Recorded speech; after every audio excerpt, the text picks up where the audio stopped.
Iran का missile underworld, जिसके दम पर अमेरिका और इजराइल के सामने टिका हुआ है। ईरान जिसके दम पर इजराइल खौफ में है, अमेरिका स्ट्रेटजी पर स्ट्रेटजी बदलने को मजबूर है। मिडिल ईस्ट का युद्ध अब मिसाइल और इंटरसेप्टर के गणित पर टिक गया है। कब ईरान कितनी मिसाइलें दाग देगा, इजराइल इसी सोच में मरा जा रहा है, क्योंकि अब एक दो नहीं बल्कि बल्क में मिसाइलें ईरान की तरफ से दागी जा रही हैं। जहां अमेरिका हर घंटे 340 करोड़ रुपए खर्च कर रहा है, वहीं ईरान के सस्ते सुसाइड ड्रोन्स ने भी महाशक्ति की स्ट्रेटजी बदलने पर मजबूर कर दिया है, घुटनों पर ला दिया है। बावजूद इसके कि अमेरिका पैसों में खेल रहा है, अमेरिका के पास डेडली वेपन्स हैं, लेकिन ईरान की स्ट्रेटजी उसके सस्ते ही हथियार से ही, जैसा कि दावा अमेरिका की ओर से किया जा रहा है। बावजूद इसके कि अमेरिका दावा कर रहा है कि उनके पास सस्ते हथियार हैं, लेकिन अमेरिका को घुटनों पर ला दिया है। अपनी स्ट्रेटजी पर स्ट्रेटजी बदलता हुआ अमेरिका नजर आ रहा है। मिडिल ईस्ट में जारी भीषण संघर्ष पर ऐसे मोड़ पर पहुंच गया है जहां जीत और हार का फैसला केवल सेना की संख्या से नहीं बल्कि मिसाइल और इंटरसेप्टर के इक्वेशन से तय हो रही है। ईरान की सबसे बड़ी ताकत और विरोधियों की सबसे बड़ी यही दो चीजें हैं। पहला, ईरान का विशाल मिसाइल प्रोग्राम है। एक बड़ा एलोंगेटेड मिसाइल प्रोग्राम है ईरान के पास। दूसरा, उसके सस्ते ड्रोन्स जो अमेरिका पर भारी पड़ रहे हैं, जो इजराइल को पटकन नहीं दे रहे हैं। ईरान के ड्रोन का हमला इतना घातक है कि अमेरिका जैसी महाशक्ति भी चलते युद्ध में इसकी नकल तैयार करने को मजबूर हो गए हैं। युद्ध चल रहा है, लेकिन उन ड्रोन्स की नकल की जा रही है। उन ड्रोन्स की नकल करने के लिए टेक्नोलॉजी जल्दी जल्दी तैयार करने की कोशिश हो रही है। और जल्दबाजी का काम कितना अच्छा होता है आप जानते हैं। कितना अमेरिका इसमें सक्सेसफुल हो पाएगा ये भी आप जानते हैं। और अगर वो ऐसा करने पर मजबूर है तो ईरान कितना अपर हैंड पर है ये आप समझ सकते हैं। और खौफ कितना है अमेरिका में, ये उससे ज्यादा समझने वाली बात है। इस युद्ध ने अमेरिका को दिखा दिया है कि ईरान के ड्रोन और मिसाइल नेटवर्क ने अमेरिका जैसी महाशक्ति को भी अपनी रणनीति बदलने पर मजबूर कर दिया है।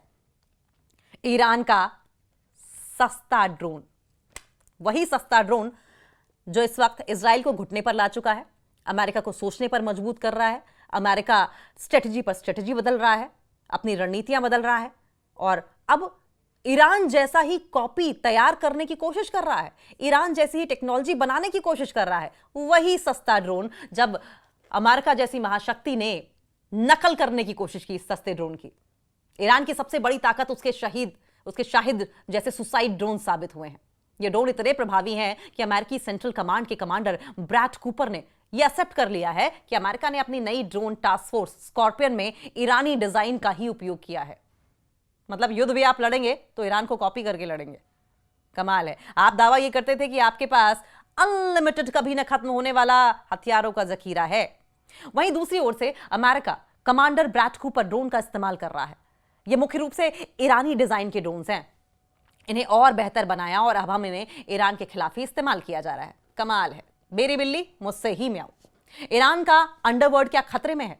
सवाल यह भी है, क्योंकि दावा अमेरिका की ओर से ऐसा किया जा रहा है, लेकिन ईरान बहुत कॉन्फिडेंट है। ईरान ने सालों की मेहनत से पहाड़ों के नीचे और जमीन के भीतर मिसाइल सिटी का एक जाल बिछाया है। ऐसा नहीं कि कोई हेडक्वार्टर हो, कोई ऑफिस हो, कोई अड्डा हो, ना, पूरी की पूरी अंडरग्राउंड एक मिसाइल सिटी बसाई है ईरान ने।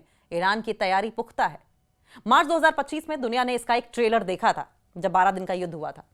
जितनी उम्मीद नहीं थी अमेरिका को और इजराइल को, उससे ज्यादा ईरान ने कर दिया था। जबकि तब ईरान डिफेंसिव खोल रहा था, सिर्फ बचाव में अपने हमले कर रहा था। लेकिन आज यही ताकत क्या उसकी कमजोरी बनती दिख रही है? क्योंकि अमेरिका यह दावा कर रहा है, अमेरिका दक्षिण से और इजराइल उत्तर से इन मिसाइल शहरों के दरवाजों पर अटैक कर रहा है। अमेरिका का दावा है कि रूस से मिल रही तकनीकी मदद के कारण ईरान अमेरिकी ठिकानों पर सटीक हमले कर रहा है। अब समझ में आया कि ईरान अकेला नहीं है। रशिया जैसी, चाइना जैसी सुपर पावर कंट्रीज ईरान के साथ खड़ी हैं और वेपन्स को डेवलप करने में ईरान की मदद कर रही हैं। सैटेलाइट तस्वीरों से इस बात की कॉन्फर्मेशन मिली है, पुष्टि हुई है कि सिराज और केरमान शाह जैसे इलाकों में ईरान के मूविंग लॉन्चर्स को बड़े पैमाने पर निशाना बनाया गया है। लेकिन अगर अमेरिका या इजराइल ये सोच रहे हैं कि इस मिसाइल सिटी को खत्म कर देना इतना आसान होगा, तो गलतफहमी है उनकी। ये टिकेगा और लंबा टिकेगा।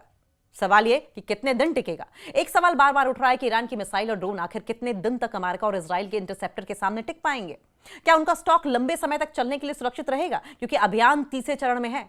कैंपेन तीसरे चरण में पहुंच चुका है और तीसरे चरण का केवल एक मकसद है, वो है ईरान की मिसाइल क्षमता को खत्म कर देना, ईरान को घुटनों पर ला देना, जो होने वाला नहीं है। ईरान से आने वाली हर 5 खबर में से 3 का मैसेज एक ही होता है, या तो ईरान के मिसाइल बेस पर अटैक होता है या मिसाइल के मूविंग लॉन्चर पर। यानी कि अमेरिका को यह पता है, इजराइल को यह पता है कि मिसाइल्स के मामले में ईरान का मुकाबला करना मुश्किल ही नहीं नामुमकिन है।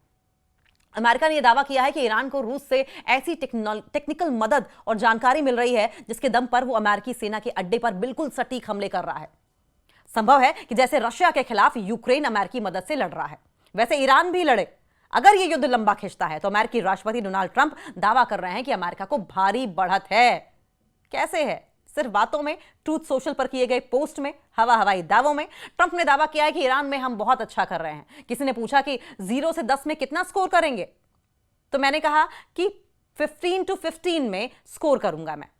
यानी कि डोनाल्ड ट्रंप तो कुछ भी कर सकते हैं। डोनाल्ड ट्रंप 1 में 100 नंबर ला सकते हैं, 0 पाकर भी वो टॉप कर सकते हैं। उनकी सेना, नौसेना गई, उनका संचार खत्म है, उनके लीडर गए, उनके लीडर्स की 2 पीढ़ियां खत्म हो चुकी हैं, ऐसा दावा वो कर रहे हैं, और वो लीडर्स की 3री पीढ़ी के साथ है। उनकी वायुसेना पूरी तरीके से खत्म है, उनकी यानी ईरान की। अच्छा, बावजूद इसके सब कुछ हो चुका है, बावजूद इसके ईरान से खौफ खाए बैठे हैं। उनके 32 शिप भी समुद्र में डूब चुके हैं। अन्य क्षेत्रों में भी हम अच्छा कर रहे हैं, हम बहुत अच्छा कर रहे हैं, हम कॉपी कर रहे हैं, हम स्ट्रेटजी बदल रहे हैं, मात खाने से डर रहे हैं, हम प्रोपेगेंडा फैला रहे हैं, हम मीडिया को कंट्रोल कर रहे हैं। हम बस इनसिक्योर नहीं हैं। डोनाल्ड ट्रंप के नेतृत्व में अमेरिका हथियारों का उत्पादन तो बढ़ा रहा है, लेकिन इसकी कीमत बहुत भारी है। पेंटागन ने इसका अनुमान भी लगाया है। दैनिक खर्च की अगर बात करें